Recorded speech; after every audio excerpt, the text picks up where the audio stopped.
Certains pourraient penser que je rêve, que j'imagine, que je me perds en conjectures, que je romance, voire que je mente. Restons calmes. Mais il faut dire qu'il y a des créatures dont le seul nom emporte l'esprit. Et figurez-vous qu'il y a une créature plus véloce que toute autre à s'emparer de vos pensées. Vous voyez de qui je parle, n'est-ce pas? Non? Eh bien, la mâche-croûte. La mâche-croûte, personne ne l'a jamais vraiment vue. Seulement du coin de l'œil, comme une image un peu floue et morcelée. Jamais personne, absolument personne, qui l'a vue en face, n'a vécu suffisamment longtemps pour la décrire.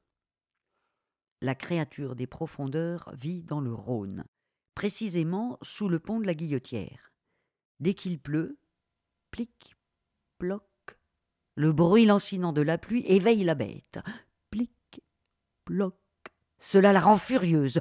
Plic, ploc, elle surgit des eaux glauques du fleuve. Plic, ploc, elle détruit tout ce qui se trouve aux alentours, bateaux, chargements et mariniers, et même les maisons et leurs habitants. Plic, ploc. Ah, si la pluie continue, plic, ploc, la mâche-croûte devient comme enragée et s'agite allant d'amont en aval, d'aval en amont, remuant tellement les eaux du fleuve que le Rhône déborde jusqu'à engloutir les habitations de toute la ville. Et si bateaux ou pêcheurs imprudents sont emportés par le torrent tourbillonnant des eaux, ils finissent sous les crocs du monstre. Vous vous souvenez des terribles inondations de 1840 ? Évidemment, c'est la mâche-croûte qui les a provoquées. Et la sécheresse de 1893, la mâche-croûte, non contente de détester la pluie, c'est une vraie soifarde.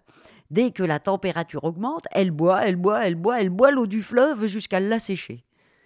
La mâche-croûte, il faut s'en éloigner. Seulement moi, elle s'est emparée de mon esprit. Alors, je l'ai cherchée. J'ai arpenté les quais du Rhône. J'ai parcouru de long en large le pont de la Guillotière. J'ai scruté le fleuve vert à la recherche de son reflet, mais je ne l'ai jamais vu.